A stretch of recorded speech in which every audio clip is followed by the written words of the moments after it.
Bismillahirrahmanirrahim, dari akun Irmain Drip. Ya, pertanyaan dari Instagram. Assalamualaikum Ustaz. Waalaikumsalam warahmatullahi wabarakatuh. Izin bertanya Ustaz, bagaimana caranya mengondisikan diri dikala futur melanda, dan bagaimana caranya agar bisa terus belajar untuk meluruskan niat karena Allah Ustaz. Syukran katsiran, barakallahu fikum. Baik, syukran katsiran, terima kasih juga bagi Anda, barakallahu fikum, dan semoga Allah memberikan limpahan keberkahan bagi Anda dan kita semua yang terhubung untuk belajar dari sini, karena dengan pertanyaan Anda boleh jadi juga dialami oleh beberapa kita atau saya juga, dan dengan itu insya Allah kita belajar kembali untuk mendapatkan manfaat dari pertanyaan yang dihadirkan oleh saudara kita ini. Baiklah, futur. Apa itu futur? Saya pernah bahas tentang futur ini detail, dari mulai kalimatnya, katanya, dan sebagainya. Secara singkat adalah kondisi yang menurun, ya, dari nilai kebaikan. Singkatnya begitu. Jadi ada suatu semangat kebaikan, semangat yang positif, kemudian turunlah semangat itu. Wujudnya dalam bentuk kegiatan amal soleh, misalnya kegiatan yang positif, yang baik, yang soleh. Bentuknya bisa ibadah ritual atau juga sosial. Ibadah ritual misalnya apa? Sholat, kan? Sholatnya sedang bagus-bagusnya nih, bukan hanya fardunya, tapi juga sunnahnya dikerjakan. Tiba-tiba ada satu kondisi yang menjadikan kegiatan ini yang positif ini menurun, ya, apapun sebabnya ini, ya, tiba-tiba bisa turun, kemudian ya sunnahnya sudah mulai menurun, tiba-tiba jadi fardunya awalnya bisa berjamaah, ke masjid jadi turun jamaah karena sebab-sebab yang bukan syar'i gitu kan. Nah, kemudian setelah itu apalagi jadi sendirian, jadi terlambat dan seterusnya. Waliyadzubillah kalau sampai meninggalkan sholat itu kan, itu kondisinya. Atau ada ibadah-ibadah sosial juga, bentuknya banyak nih, ada yang muamalah, ada muamalah maliyah, bisa sedekah misalnya, bisa saling ta'awun 'alal birri wat taqwa. Kalau sedekah kan kaitan dengan materi gitu kan, bisa infak kah itu, bisa lain-lain kah dalam bentuk pakaian, makanan dan sebagainya. Ta'awun 'alal birri wat taqwa, saling tolong menolong, ya kan, saling membantu, saling mendoakan, interaksinya menurun, gitu kan. Dan turunan-turunan yang lainnya yang bisa kita contohkan dalam berkehidupan, termasuk akhlak yang tadinya tuturnya baik, tiba-tiba kosakata kebaikannya jadi menurun, ya. Yang tadinya senang lihat kajian jadi menurun. Nah, ini pertama sebelum bicara dulu kita bagaimana meluruskan itu semua, kita harus turunkan dulu ini penyebabnya apa, futur itu penyebabnya apa, ya kan? Futur itu rata-rata tuh dua penyebabnya, secara umum dua. Yang pertama, ada kesibukan dunia yang berlebihan. Kan dunia lawannya akhirat. Ya, walal akhiratu khairul laka minal ula, dan sungguh kehidupan akhirat itu lebih baik daripada yang ula, yang pertama dunia. Jadi lawan akhirat itu dunia, lawannya selalu begitu, ya. Jadi kalau Anda berlebih akhiratnya, maka dunianya akan ikut nanti, ya. Tapi menariknya begini, bukan meninggalkan dunia, ikut akhirat itu bukan meninggalkan dunia, menjadikan value kegiatan dunia itu untuk kebutuhan akhirat, itu maksudnya. Jadi minum tetap minum, makan tetap makan, kerja tetap kerja, nggak berubah kok jam kerjanya, ya kan? Makannya nggak berubah, minum nggak berubah, silahkan selera apa mau ditampilkan, asal itu halal dan thayyib silahkan. Ya minumnya sama, tapi bagaimana value-nya punya nilai akhirat. Khudh biyaminika ma yalik, ambil dengan tangan kananmu yang paling dekat denganmu. Sambillah, sebut bismillahirrahmanirrahim. Jadi begitu akan minum, bismillahirrahmanirrahim, minumannya sama, menghilangkan haus juga. Sesuai dengan selera kita bisa pilih, tapi kalimat bismillahirrahmanirrahim menjadikan itu bagian dari ibadah, kan? Bagian dari ibadah. Kerja juga demikian, kita berangkat beraktivitas dan niatkan karena ibadah, jadi ibadah di situ, teman-teman sekalian. Ya, tapi kalau kemudian ya fokus dunianya nih dibalik nih, dunia diikutin, akhirat misalnya, ya mohon maaf nih, ya ditipiskan, dikurangi, direduksi, bahkan ya dalam beberapa kasus kadang-kadang lupa. Dipilih dunia, ditinggalkan akhirat gitu. Ini yang paling repot di sini. Akhirnya apa? Ketika porsi dunia yang terlampau tinggi, ya pekerjaan, mencari pekerjaan yang bisa menunda waktu sholat, ya pasti futur. Ya padahal Anda tahu Allah pemilik rezeki kan?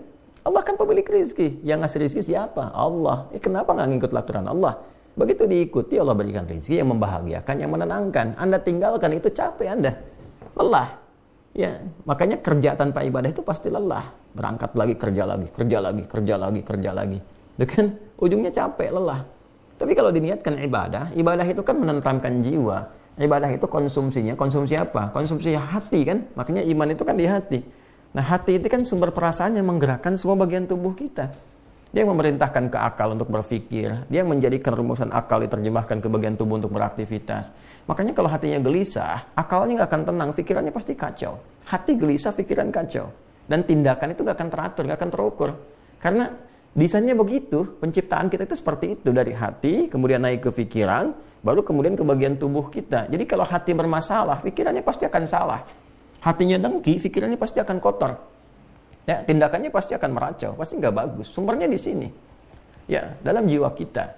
Karena itu agama datang untuk membimbing jiwa, menertibkan akal, dan mengarahkan bagian jasmani kita untuk berbuat yang benar. Itu keindahannya. Maka gampang cari agama yang benar tuh. Lihat aja, apakah ajarannya menuntun 3 bagian ini secara optimal atau tidak. Ya, lalu semuanya jadi penghambaan kepada Allah. Nah, itu poinnya teman-teman sekalian. Jadi kadang-kadang, mohon izin ya, sebagian dari saudara-saudari kita dalam berkehidupan yang tinggi tingkat penggunaan akalnya, tapi tidak mampu menggunakan akal itu untuk memahami agamanya. Ini yang jadi tanda-tanda besar nih. Untuk dunia cepat sekali, rumuskan itu, tapi pada akhirnya apa? Gelisah, capek. Terus pekerjaan di akhirnya cuma nanam tanaman yang sederhana, nanam kangkung, cabai untuk menghilangkan stres saja. Terus ada yang menghilangkan, ya bahkan nyawanya, na'udzubillah min dzalik gitu kan.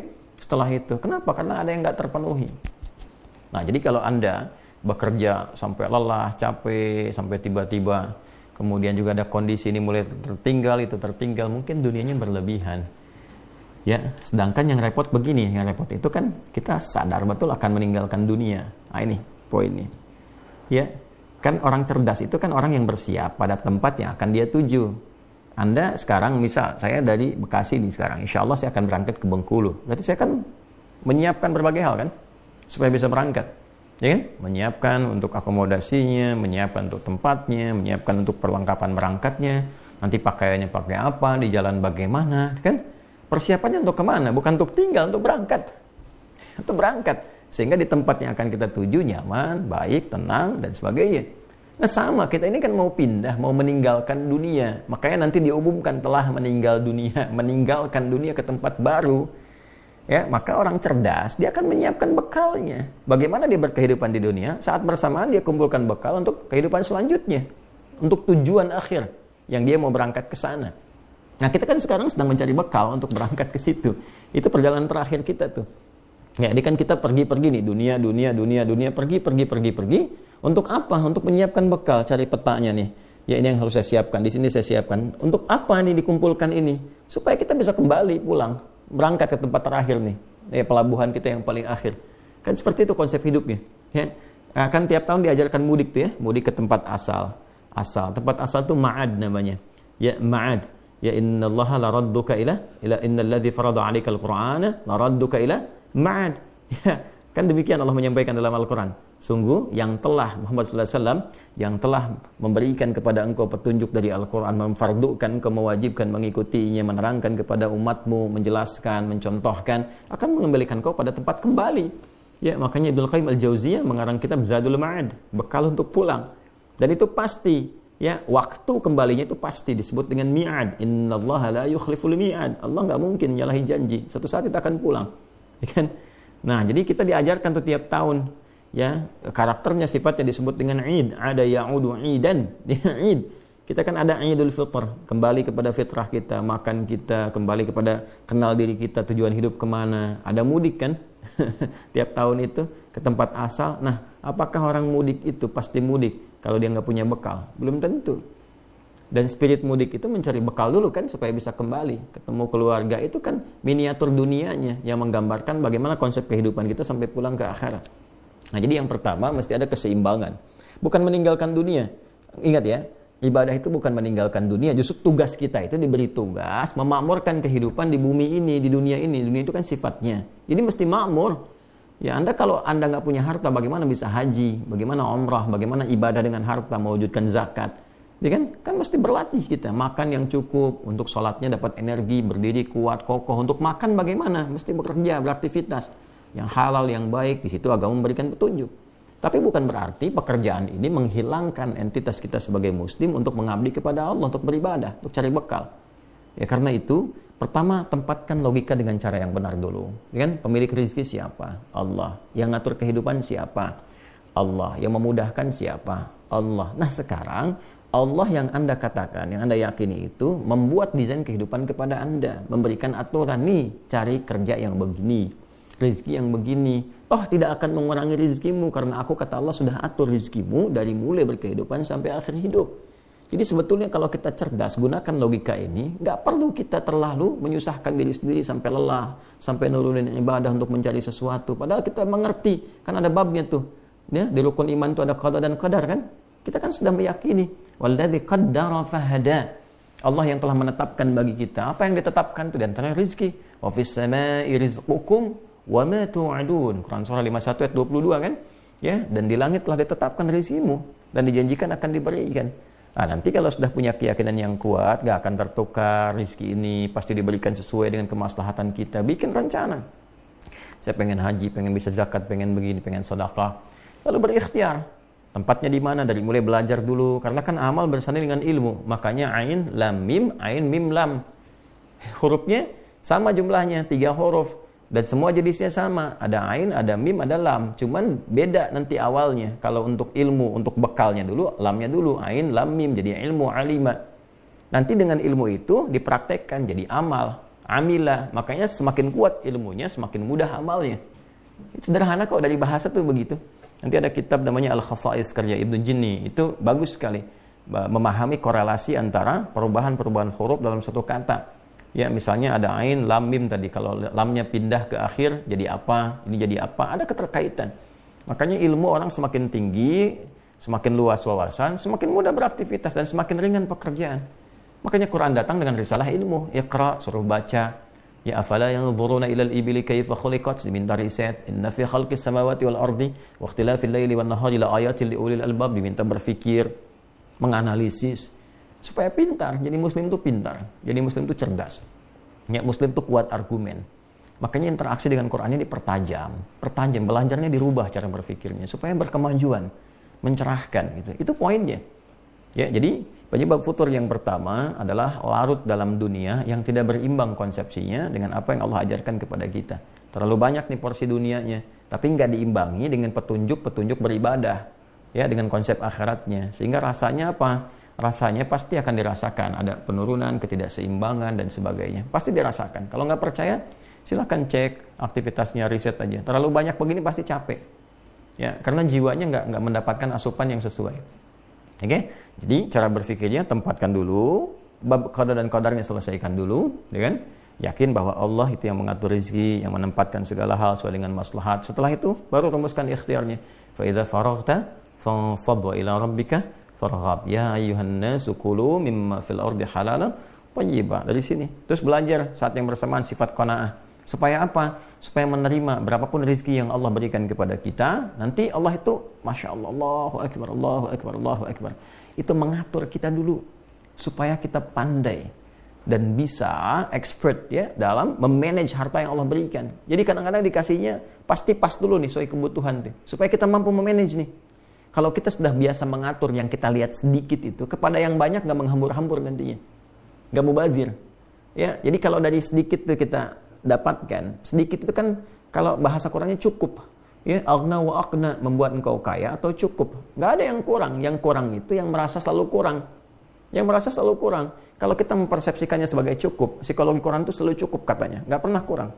Jadi kalau dapat berapapun dibawa ke rumah, ayah bawa ke rumah, kompak dulu dengan istri. Berapapun yang Allah berikan kepada kita, insya Allah ini cukup. Itu dulu poinnya. Jadi kalau persepsinya selalu kurang, selalu dipandangkannya angka gitu. Setiap bulan mesti segini, kebutuhan segini. Allahu Akbar.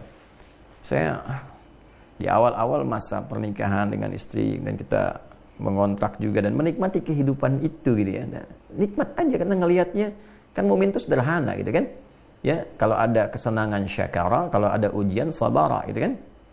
Lalu Masya Allah kalau kita lihat dari kita mengajar misalnya, terus kacamata umumnya manusia yang menghitung begini, ya, saya nggak pernah ngitung gitu. Saya ajarkan pada istri, alhamdulillah kita nikmati berapa Allah yang berikan pada kita. Nikmati. Lalu suatu saat di akhir bulan, saya katakan pada istri saya, coba hitung deh kehidupan kita dari awal sampai akhirnya berapa yang telah keluar. Dihitung sekian. Masya Allah, berapa yang Allah berikan kepada kita? Ya, setiap buaya dapat tuh berapa. Ya, kalau secara nalar nggak akan cukup. Ya, coba Anda bayangkan, ngajar satu kampus dapat 500.000 misalnya. Sementara ketika dicek di akhir bulan, loh kok 5 juta? Loh kok lebih? Loh kok sekian? Ya, dari mana gitu Allah berikan tuh? Ternyata kita tuh kadang-kadang kurang menyadari bahwa ada rizki-rizki min haitsu la yahtasib yang kita nggak sadar. Ya, kita mau makan, tiba-tiba tetangga kirim makanan, ya kan? Masya Allah, kita tiba-tiba mau minum, kita mau makan bareng-bareng, ketemu teman dibayarin, kan Allah yang nitipin juga gitu. Ya, tak sadar ternyata yang Allah kasih dalam sebulan itu nggak pernah kepake. Jalan-jalan, nah ini qanaah namanya. Nah makanya tanamkan dulu babnya secara lengkap. Ya, tanamkan dengan lengkap dulu keseluruhannya. Oh ini seperti ini babnya qada dan qadar, ini babnya qanaahnya, ini bab mendesainnya. Jadi terkadang Allah Subhanahu wa taala memberikan kepada kita yang cukup dulu supaya kita bisa mengatur dengan baik. Nanti kalau sudah bisa mengatur harta dengan baik, Allah amanahkan lebih banyak karena Anda sudah bisa ngatur. Supaya nggak jadi beban di akhirat nanti. Begitu cara berpikirnya. Ya, supaya nggak jadi beban, kan dihisab juga. Untuk apa dikumpul-kumpul? Digunakan juga enggak. Cuman buat dilihat, kasihan hidup seperti itu. Dan capek kerjanya tiap malam, pagi, mikirin dunia capek. Wah, nyeting ini, nyeting itu, berangkat sini, berangkat. Capek. Terus kalau udah dapat, dimakannya berapa sih? Anda dapat sebulan 1 miliar, yang dimakan berapa? Terus dikumpul-kumpul juga cuma buat dilihat-lihat, cek, lihat. Buat apa? Ya, Anda tampil ada yang lebih kaya juga dari Anda kok. Terus termotivasi ngumpulin lagi, itu nafsu namanya. Ya, tapi kalau Anda mulai dari ibadah, tata kelolanya jelas. Ya, oh ini yang segini, demikian, ini untuk ibadah, lebihnya begini. Ini pulang juga nggak repot. Nggak ada ninggalkan keluarga rebutan warisan, berselisih. Tuh kan? Berumah tangga juga terukur, nggak ada rumah tangga orientasinya harta rebutan. Ini harta saya, harta kamu, harta saya juga, repot juga gitu. Kalau seperti itu mana kebahagiaan, sakinahnya mana? Ya, mawaddah rahmahnya seperti apa digambarkannya? Maka yang pertama adalah bangun keseimbangan dalam kehidupan dunia, jangan berlebihan juga. Itu poinnya. Yang kedua, penyebab futur itu maksiat. Ya, penyebab futur yang kedua adalah maksiat. Mulai bergeser dari jalur ketaatan. Ya, mulai mata dipakai pada yang tidak tepat. Alih-alih memandang yang baik, memandang yang kurang bagus. Lihat bacaannya apa, tontonannya apa. Kalau lihat di internet, di YouTube, apa yang dilihat. Ya kan? Nah, itu pasti akan berpengaruh karena virus kan. Keburukan itu kan virus yang menyebar. Nanti kalau mata terbiasa melihat yang tidak baik, yang salah, yang soleh sudah nggak sensitif lagi. Ya, kan selalu begitu rumusnya. Kanan dan kiri. Kanan dominan, kiri pasti akan berkurang. Kiri dominan, kanan pasti akan berkurang. Gitu. Jadi kalau yang solehnya itu dominan, yang salahnya ditekan, ya kan? Ya. Tapi kalau yang salahnya dominan, yang solehnya akan turun. Qad aflaha man zakkaha wa qad khaba man dassaha. Quran surah 91 Asy-Syams ayat 9 sampai 10. Demikian adanya. Jadi kalau mata biasa dipakai yang soleh, yang taat, yang maksiat akan anti. Melihat sesuatu yang maksiat itu sensitif. Udah gitu kan? Jauhi, tinggalkan, astagfirullah. Tapi kalau dipakainya pada yang kurang bagus, nanti pada yang baik-baik susah. Ngelihat Quran tuh nggak ada getaran, nggak ada rasa pengen baca, pengen interaksi, dan sebagainya. Ya kan? Jadi kalau bukan dunia berlebihan, maka maksiat. Ya, sama, ke ibadah juga begitu nanti. Kalau salah makan, lewat mulut salah makan. Ya, nerima yang haram. Menggunakan yang syubhat misalnya, ya paling minimal kan yang syubhat tuh, yang belum diperjelas. Kalau ada syubhat tuh diperjelas dulu, sampai jelas. Bukan langsung ditinggalkan, diperjelas. Ya, baru kalau belum tahu ini jelas atau tidaknya, belum terang, ya, bayyin halal dengan haramnya. Innal halala bayyinun wa innal haram bayyinun wa bainahuma umurun mushtabihat. Yang halal itu jelas, yang haram itu jelas. Di antara keduanya ada yang syubhat. Nah, kalau ada syubhat ini, bukan ditinggalkan dulu rumusnya, jelas dulu, perjelas dulu, ini halal atau haram. Kalau belum menemukan itu, tahan diri dulu, itu maksudnya. Ya kan? Nah, sekarang ada orang dapat pekerjaan nih. Kan dia tahu halal dan haram, tapi terjebak pada yang haram. Terima sogokan, mulai korupsi, boleh ngatur-ngatur. Apalagi kalau sudah sistemik, bahaya tuh. Ya, bahaya. Karena itu menular. Hati-hati, maksiat itu menular. Ya, makanya kalau dikerjakan dengan berjamaah, mengikat dia. Kalau sudah mengikat jadi sistem, itu yang paling bahaya. Kalau sudah jadi sistem, sistemik namanya. Jadi orang baik pun masuk ke situ jadi buruk. Ya, nah, maka ini yang penting dievaluasi bagi diri kita itu. Tempatkan sesuai dengan tempatnya, diurutkan. Maka tata dari ujung kepala sampai ujung kaki. Kita punya babnya lagi. Bagaimana menata supaya pikiran itu berpikir yang baik. Maka kita punya konsep husnudzan, gitu kan? Supaya tenang. Mata melihat yang baik. Itu ayatnya ada semua nanti. Ayatnya ada semua. Ya, dari mulai dzan itu inna ba'dadh dhanni itsam, awas ada pikiran yang bisa berpeluang menghadirkan dosa seperti suudzon, merencanakan keburukan dan sebagainya, ya kan? memikirkan yang jelek, memikirkan tentang adu domba, namimah, ya qattat dan sebagainya. Dalam hadis tuh hati-hati tuh ya, ada peringatan-peringatan itu. Nah, kemudian apalagi teman-teman sekalian, turun ke mata, Quran surah ke-24 ayat 30 untuk laki-laki, 31 untuk perempuan, kullil mu'minina yaghuddu min absarihim, jaga pandangan supaya enggak salah, supaya enggak futur. Ya, kemudian ke lisan, jaga lisan, jangan berkata yang kotor. Ya ayyuhalladzina amanu la yasraqu min qaum, jangan saling mencela, la yaktab ba'dukum ba'dha, kan? Jangan bergibah, jangan bikin hoax. Wailul lil mukadzibin, celaka kalau berdusta. Jaga supaya enggak futur sampai ke ujung kaki. Nah, kalau tubuh kita sudah terjaga dari yang salah, yang soleh muncul. Itu cara kerjanya seperti itu kinerjanya. Nah, sekarang kalau bagian fakrah atau paragraf bagian selanjutnya, pertanyaan turunannya, kalau sedang terlanda itu bagaimana cara mengobatinya? Kan? Yang pertama adalah dengan zikrullah. Zikrullah, ingat kepada Allah. Ingat Allah itu adalah bagaimana mengingat kita untuk menghamba kepadanya. Kan itu hamba. Kalau sudah paham begitu, terus pakai ilmu. Bagaimana desain kehidupan kita ini? Oh, sadar kita mau pulang. Kan? Dilihat ma'rifatul insan, kenal diri sendiri. Nanti setelah itu jadi ma'rifatul rahman, maka kita kenal Allah, Sang Rahman, Sang Rahim. Ya, kita tahu jalan hidup kita, duduk dulu, kenal nih kita mau kemana, kan mau meninggal nih, mau pulang, tanyakan apa meninggal akan dalam keadaan begini, sifat jelek begini, nggak punya kenangan baik, dihujat banyak orang, ke akhirat juga terancam, apa mau seperti ini?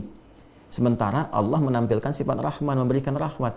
Qul ya ibadiyalladzina asrafu ala anfusihim la taqnatu min rahmatillah.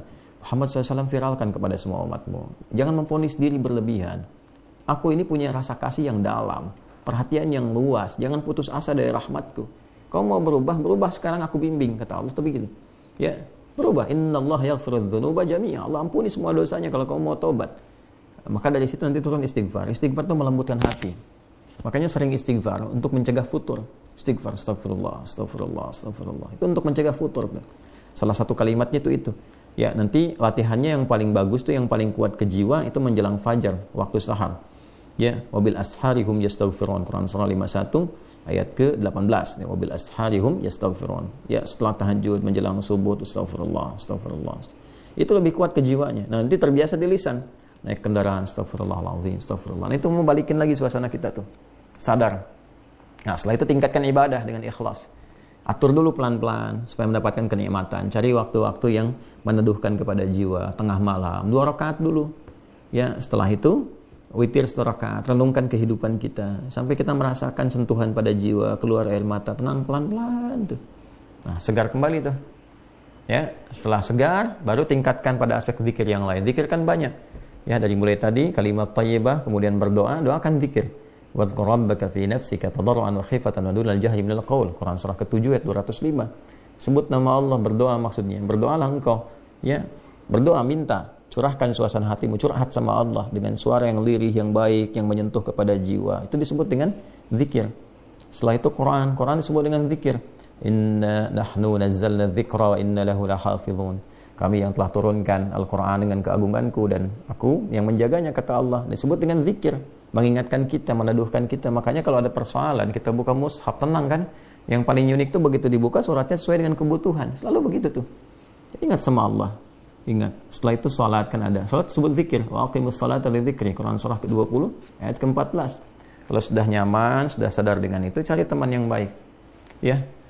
Sohbatul ashab itu menemani teman-teman yang sahabat-sahabat yang baik, menyedulu ke akhir, mengantarkan engkau kepada kebaikan. Ya, cari teman-teman yang baik, komunitas yang baik. Ya, misalnya di tetangga cari yang baik-baik, di kantor cari yang baik-baik. Itu menjaga kita untuk istiqamah dalam kebaikan. Jadi saat kita sedang menurun, ini nanti akan mengingatkan. Ya. Kemudian cari ustaz-ustaz yang positif, yang baik, ulama-ulama yang saleh, yang kata Nabi itu ya, khiyaru ibadillahi atau kama qala Rasulullah sallallahu alaihi wasallam, hamba-hamba Allah yang terbaik itu idza ru'u dzukirallah. Kalau manusia lihat itu, lihat aja wajahnya itu mengingatkan kepada Allah. Ya, itu ada hadis yang sahih itu. Ya, di antara hamba Allah yang terbaik itu kalau Anda lihat itu, lihat aja itu, terus Anda langsung ingat Allah itu. Ya, mau tobat, mau jadi lebih baik, pengen hafal Quran, pengen meningkatkan sholat, pengen dekat dengan Allah. Karena itu ada beberapa ulama itu yang seringkali kalau sedang futur, dan ulama ada futur juga tuh, ya lemah mengajar misalnya, atau sedang jenuh apa. Nah, kadang lihat ulama lain tuh. Lihat, kalau dulu datang ke majlisnya, Masya Allah ke majlisnya, hanya untuk lihat aja, udah gitu semangat lagi, pulang lagi. Sekarang Masya Allah sudah ada fasilitas di media sosial, tinggal lihat begini, Masya Allah, energi lagi. Ya kadang-kadang anak-anak pesantren kan tahu ya, lihat syekhnya, lihat gurunya gitu kan. Kita sekarang banyak, figurnya banyak sekali, lihat pengen siapa dan seterusnya. Itu meningkatkan kembali kebaikan-kebaikan. Ya, apalagi punya guru yang baik bisa membimbing, teman-teman saling mengingatkan. Cari teman-teman tuh. Itu yang bisa bikin kita istiqamah. Nah, kalau sudah seperti itu, Allah akan kirimkan penjaga. Ya, tsumastaqamu tatanazzalu alaihimul malaikah. Kemudian orang-orang yang qalu rabbunallah, mereka berkata Tuhan kami adalah Allah. Istiqamah di situ. Nah, nanti Allah kirimkan penjaga, malaikat penjaga. Yang pertama bentuknya burhan. Burhan itu penjaga diri kita dari perbuatan maksiat. Jadi pengingat, dalam hati kita ada pengingat. Ya. Nah, ini yang kadang-kadang kalau sedang turun diingatkan, ayo semangat, semangat, ya kan? Ayo sudah azan, siap-siap. Tanpa sadar tuh, kalau udah terbiasa tuh di hati kita ada pengingat, itulah burhan. Menjaga kita dari perbuatan maksiat. Ya, dan ada yang mengingatkan kepada jiwa takwa. Ya, fa'alhamaha fujuraha wa taqwaha. Kalau jiwa takwa otomatis tuh, mau azan diingatkan. Nanti kalau burhan tuh ada maksiat langsung di dalam diri kita tuh ada pencegah, jangan lakukan ini, ditimbang lagi, kadang-kadang kencang tuh, gitu kan? Itu burhan namanya, laula arwa'a burhana rabbih, ya kan? Walaqad hammat bi wa hamma biha laula arwa'a burhana rabbih, ya. Itu burhan di surat Yusuf kan demikian. Nah, nanti kalau itu kita sudah siapkan, terus konsisten, semua disiplin ilmunya kita dudukkan dengan baik, insyaallah semangat itu akan terus ada. Ya, semangat terus ada. Dan sirah itu dipelajari, sirah. Anda profesinya apa? Jangan membahas yang tinggi-tinggi dulu. Profesi Anda dulu apa? Supaya hidupnya terukur. Ya, terukur, lebih jelas, lebih baik gitu. Dan optimis. Optimis. Nah, hal-hal semacam itu yang penting tanamkan pada diri kita. Jadi kalau kita punya qanaah, terukur, menempatkan sesuatu sesuai dengan tempatnya, maka hidup akan menjadi lebih mudah. Ya, sederhana, mudah, menyikapi setiap kadar Allah itu dengan lapang, dengan nyaman, dan lebih membahagiakan. Walaupun untuk memulainya butuh perjuangan. Dan perjuangan itu biasa. Ya, hidup itu kan seperti itu. La tarakabunna tabaqan an tabaq. Setiap tahap kita akan lalui. Lelah ya, insyaallah lelah ya, kita hidup buat lelah kok. Ya, nanti istirahatnya saat meninggal. Meninggal kita istirahat. Ya, lelah aja dulu. Tapi kalau lelah diisi sama ikhlas niatnya benar, insyaallah tubuhnya nggak terlampau letih gitu. Ya, tapi kita menikmati apa yang kita kerjakan.